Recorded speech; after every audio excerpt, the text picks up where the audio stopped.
to Bellingrath Gardens even before you buy your ticket.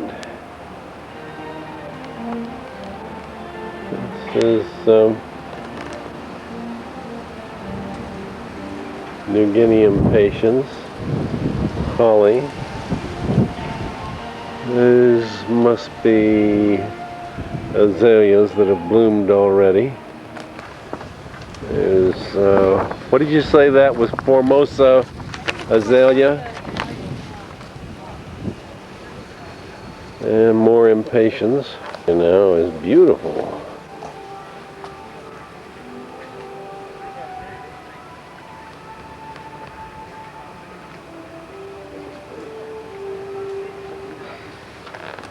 This is the rose garden, but it's not in bloom now. Of course, this is just the end of April. And there's I suppose, the gift shop. Well, they may not be in full bloom yet, but here is a beautiful rose called Double Delight. And it's Wayne Famous, who was a guy at the party, and is now like... Here's another Double Delight. Those are the only two I see blooming. Well, that was wrong, because here is another one that's almost in bloom. There's one there. And here, there's a bud. Over there are several buds. Now, this is the Paradise Rose. And these are farther along, it appears.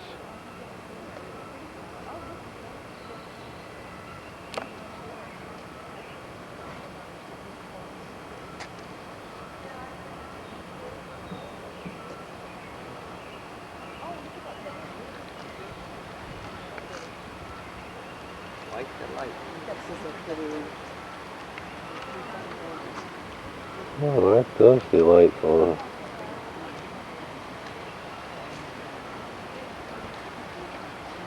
This is a Paradise Rose. This is a Floribunda Rose, first edition. I certainly don't know what this one is, but the card in front of it says Carefree Wonder. Doesn't look like it's a climbing rose. Doesn't look like a Floribunda, but it could be. I don't know. Well, here we have a hanging basket of bougainvillea, and here we have several varieties of amaryllis, and I'm going to just walk around here and take a look at all of them.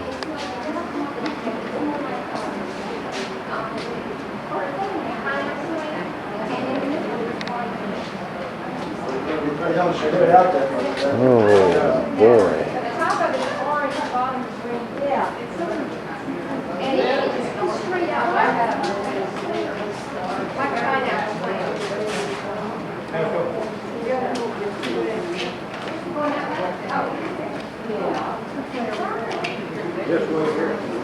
Well, let's go this way. And that amaryllis there is really something.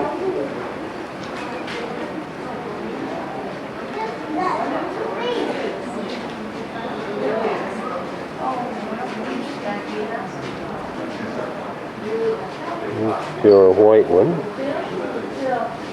More white. Orange, what have you. We have over here lily. Star-kissed, I think Sandy said. Here it is again. The hydrangea and the Easter lilies. And the tiger lilies here. Oh boy.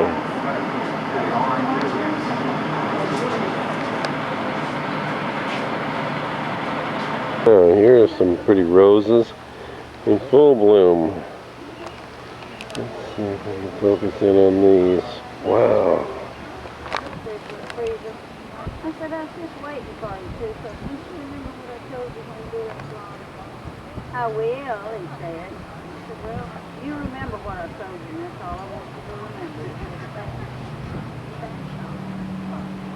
Little bitty, headed right toward Marvin Seabury, that he had church downtown and everything. I said, well, now I'm not going to tell you to or not to do that.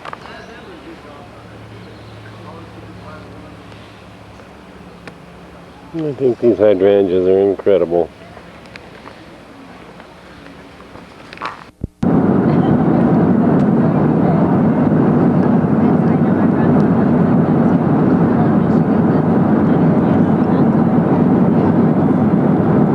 This, I assume, is the coast of British Columbia. We're flying along on the way from Seattle to Anchorage.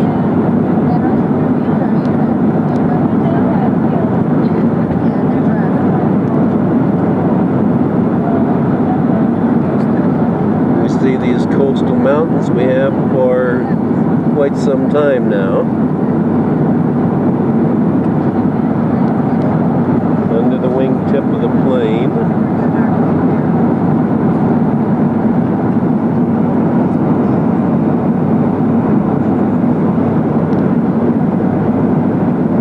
Now, what lies beyond the coast? It's hard to tell.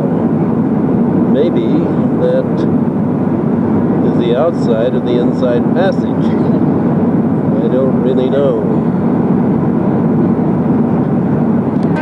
Well, after that flight from Seattle here to Anchorage, we are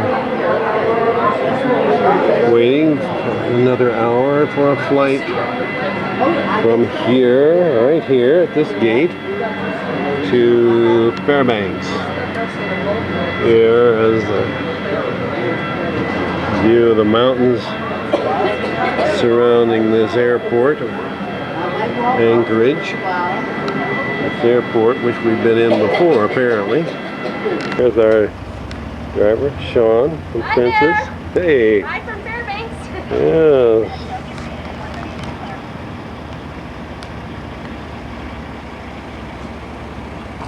Oh. We're at the Alaska Pipeline on, well, this is May 23rd. No, this is only May 22nd. Down there where the fins end, that denotes the end of They permafrost. fill these vertical support members. Oh, I see. So, and that you gradually take it back into the ground there. The heat radiates out of these fins at the top. I think I'll go down there so I can get one of those in it. Yeah, or I could take it all the way along there. No motorable areas. The pipeline snakes its way 800 miles from Prudhoe Bay so to that Valdez. will not cause the Here, pipeline to break. when it's Got all above the these fins line, in it. And also, it rests if you look on right here, this sleeve supports shifts like up and these. down. This is a sleeve. It's free to It moves respond freely. to A range of 3 feet. tremors. Underneath the pipeline here, we've Each got one what they of call a these, shoe. every 40 And the feet, bottom of that shoe has got Teflon costs on it. $10,000. That is the H-type And so support. that the pipeline can slide. These fins are heat dissipators for the cooling system, designed to keep the underground supports of these H-type thing we see, designed to keep the support frozen. The pipeline is snake-like so that it can respond to changes brought about by any earthquakes. Lateral movement was buffered by these bumpers. You see right here. They can bump against the side, and this bumper will prevent the pipe from being damaged. These supports right here, right on this beam, with a Teflon layer under the bars there. It will slide freely if movement occurs.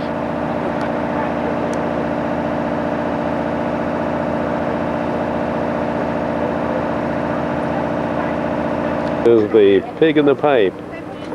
Something, this one is the dumb pig. They can push it through to clean out any residue that lands in that may build up in the pipe. The pig weighs 2,600 pounds. No.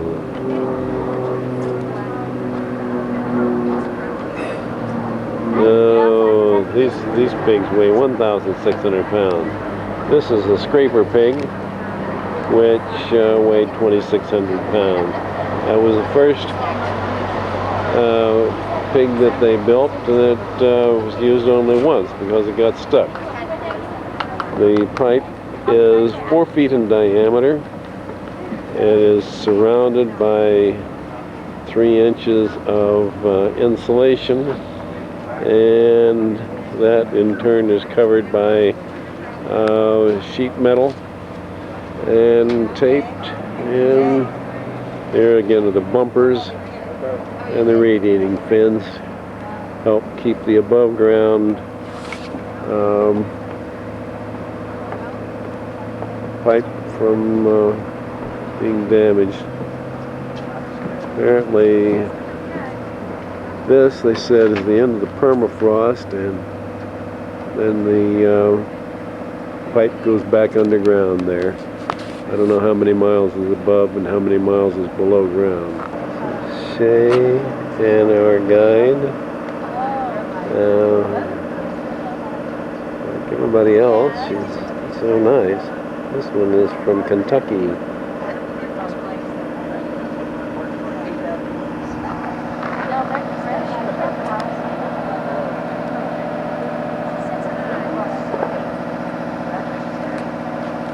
In the distance here we see the muskox,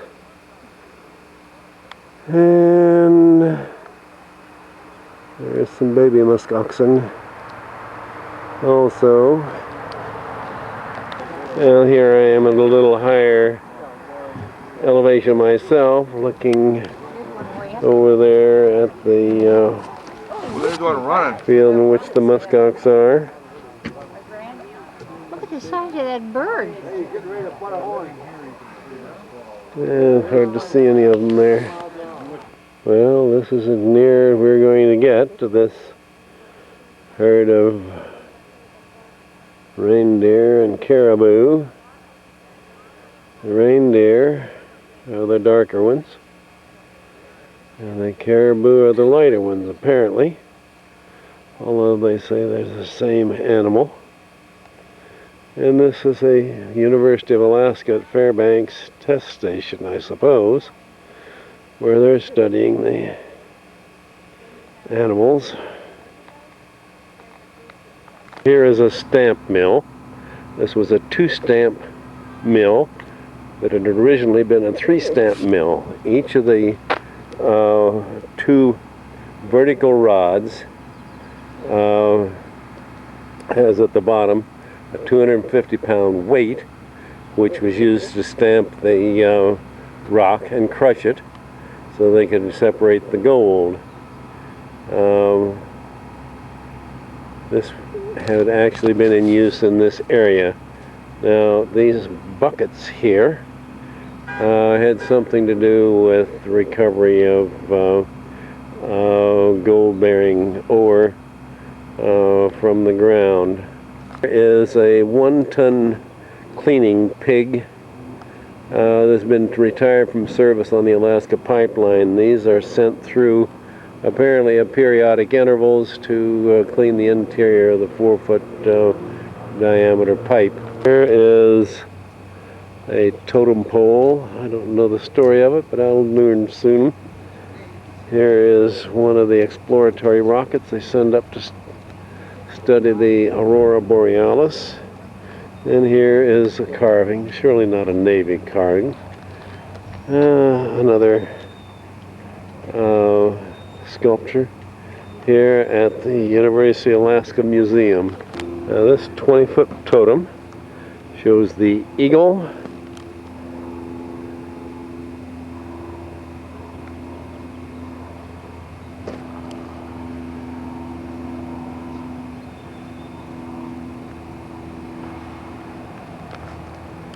the wolf,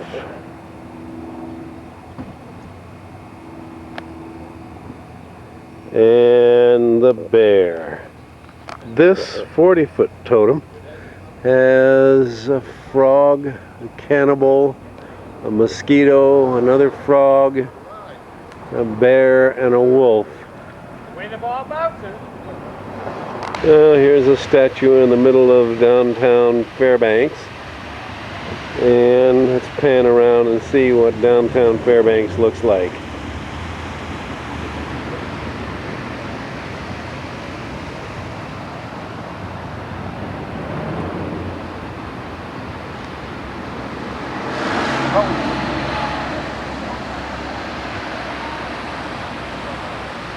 Oh, that building over there is the courthouse.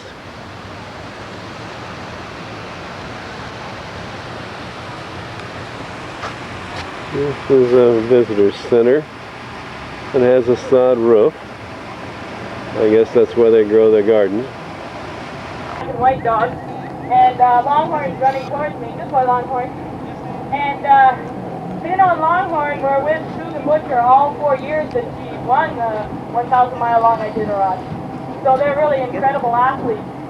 Now Jessie, who's the furthest from me right now, she is now Susan's main leader. Now the leader's the one that stays out front, takes the commands, and keeps that team on the trail. And Jessie has been with Susan in Susan Butcher's recent victories, and also when Susan went down to Wisconsin in a stage race down in Jackson Hole, Wyoming, Susan came in fifth in that race last winter. This was last winter. They actually raced down in the lower 48 then. Now, we mentioned that you bring them out on the sandbar and run them. Do you actually hook them together this time of year, and can they work as a team with no snow on the ground? Sometimes, like this morning, very early in the morning when it was still very cool out, we hooked about a 6-dog team up to an all-terrain vehicle, a four-wheeler. It also works very well for a cart, and they can run. We take the older dogs out, and an older dog will train about 6 young dogs, and the young dogs get a lot of experience this way, and so they can be ready to be future champions of Iditarod. The stern wheeler that you're on today was built in Seattle in 1987. She is a true stern wheeler. The only difference between this vessel and the ones that Captain Jim Sr. piloted years ago, the fact that we burn diesel fuel. We actually have 2 big diesels, and we burn diesel fuel. Hydraulics turn the wheel. But the original boats were wood burners. They would burn about a quart of wood an hour going against the current like we are right now. And of course steam drove. I think we might, there we go, might be losing the battery. I think you're back on. Give her a try. Oh, I guess we lost you momentarily. I'm going to switch mics. Okay, good idea. You can sing. The family could just lay blankets or sleeping. Now what goes down must go up again. So he's going to spin it around for you. See, the sand is firm enough there. Lift it off. Probably won't need about less than 100 feet to do it. Little bounce, and there they go. Nice job. Lift the wing. Up he goes. He's doing a slip turn. Look at this, how he's coming in sideways. This is a neat maneuver. He's slipping it into the side so that he can land on the sandbar and get immediate pontoons. That's going to head over to Chena Marina. And there's a good example of a fellow that's already converted to floats, whereas John's elected to keep Tundra tires on snappy short field takeoffs again for you. Up we go. Doesn't take much real heroic rescues.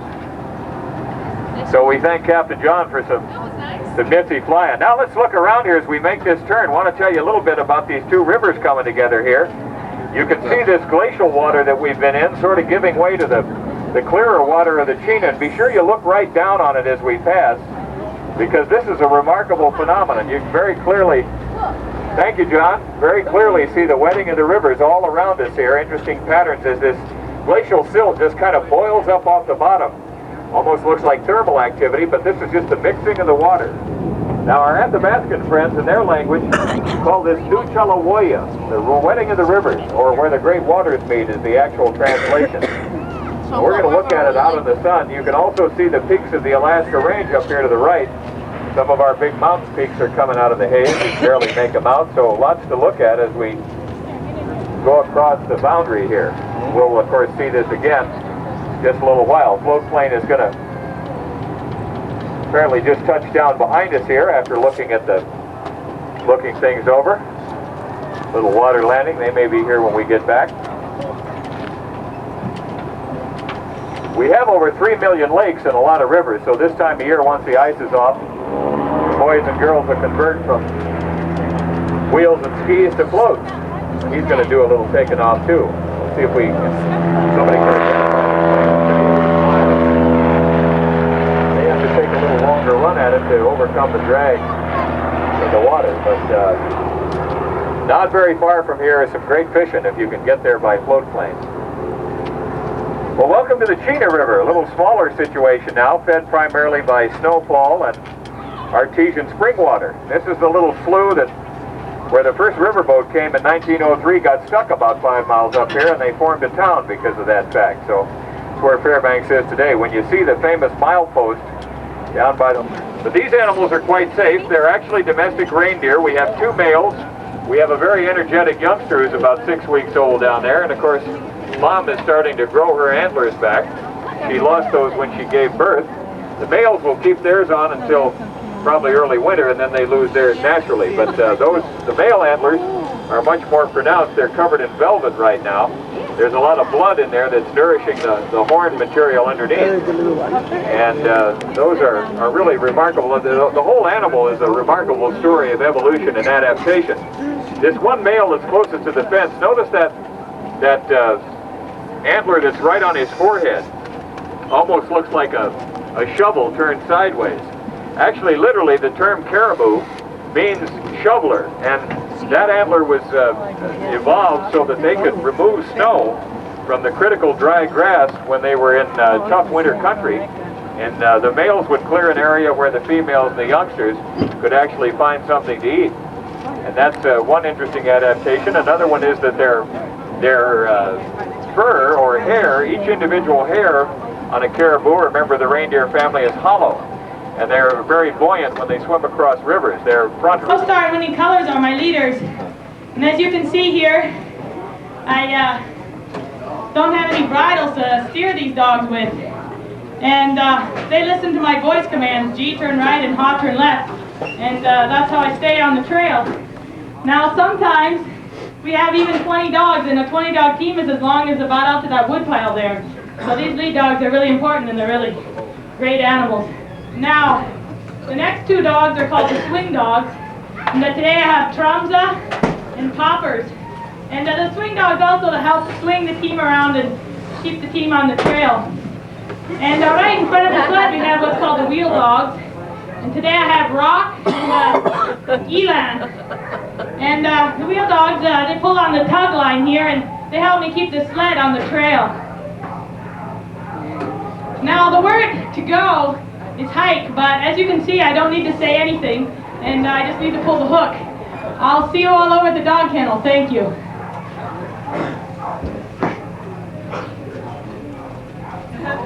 Tanya's kennel will be on your tour here. Everywhere to go. And you are now in the Tanana Valley, the heart of Athabascan Indian country, and we will be teaching you about their culture today. I'm going to go ahead and get started. This is a typical setting in an Athabascan Indian village after their first significant contact with Western culture about 100 years ago. Prospectors arrived by stern-wheeler steamboats in the interior at the same time your captain's grandfather, Charlie Binkley, came in 1898. prospectors were soon followed by missionaries, traders, and trappers. And these Here in the summers, and she's originally from Fort Yukon, which is the largest Athabascan Indian village in the state. And Fort Yukon is located just above the Arctic Circle. Okay, Dixie is known well across the state for her talents as a beadwork artist and her skills in tanning and sewing animal hides. But before I tell you more about some of Dixie's beadwork and sewing skills, I'm going to let Melissa tell you more about the hides and tanning process. The Athabascan people were game hunters, and they needed the animals for everything they needed to survive, for food, clothing, shelter, weapons, and tools. These are the largest game animals found here in the interior. This is the moose hide, the bear, and the caribou. It was the Athabascan men's job to hunt and kill these animals. They used primitive weapons like this bone spear to kill the animals.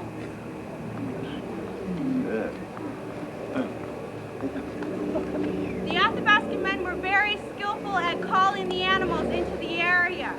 One of the main methods they used was to retrieve a shoulder blade from a previous kill, and they would scrape it up with a tree like this. This sound is... Oh, I gotta get that. What would be the cost of that garment? Probably wants to buy one for What would be the average cost of that garment? You hear me? Okay, we're very fortunate to have, we'll have time later on to take more pictures. Okay. Well, we have to be careful when we keep people get along. They're like a bunch of kids on the They obviously like They love to be with humans and do what we need them to do and they come in our house. Well, looks like we're almost all here. My name is Tanya, and these are some of Susan Butcher's champion, our big dogs. And they're all very, very friendly, very wonderful dogs. And they'd like a pet from each and every one of you. And it's just, right now I'll tell you some stories about how beautiful they are. Now, when I was growing up, I lived a subsistence lifestyle with my family, much like you see here at Kena Village. And these dogs played a very important part. When I was about 8 years old, I got my very own dog, a dog named Koeka. And of course, it was my responsibility to take care of Koi. And I would feed him about 3 times a day. Now, 2 of those feedings were more of a watering. We would flavor perhaps with salmon or meat. And they've got to drink a lot of water. And then we feed them a dry dog food that everything in it is completely balanced and high-calorie dog food. So they get plenty of nutrition. And this is an age-old relationship between man and dog. Man has always provided for their food, and in turn they do even more for us. My dog, Kortuk, would bring me to school every day, and she was a reddish dog, kind of like Trumsy here with brown eyes. And I had a little red kitty sled that he would pull me to school and very light. And so we were kind of the Red Dog Express. Now, when I came home from school every day, the first thing I do was go to the dog yard and play with the dogs. And whenever we had puppies, that was really a beautiful time. I wasn't much for playing with dolls, but I did like to dress up our puppies in doll clothes. What I didn't know is that it's a very important part of their socialization process, and we want these dogs to grow up and be just as friendly as they can be. And they're not really any particular breed. They're not a Siberian Husky here in Alaska. What they are is they're bred from a very diverse gene pool, related back to the dogs that the Eskimos and Indians have always used. And we breed them for the practical and important qualities of a good fur coat, tough feet, intelligence, friendliness, and many other qualities. And Ross here can show you an example of the good fur coat. He probably has the longest fur of all. Now, you may have heard that it can be as cold as 70 below here in Alaska. We run our dogs by on the frozen Tanana River, right where the riverboat Discovery is now. And so Rock, for the wintertime, he grows a thick down undercoat to keep himself warm. And then for the summertime, he sheds that out so he doesn't get too hot. And they need to have plenty of water. He runs like to play in the water like you saw earlier today. Now, if for some reason they need some extra supplementation in the winter, we've invented a dog jacket. It's got a windbreaker outer and a polar fleece inner here, and perhaps Hoppers would like the model for us. Well, here's the boat. I don't know how much longer you'll have here.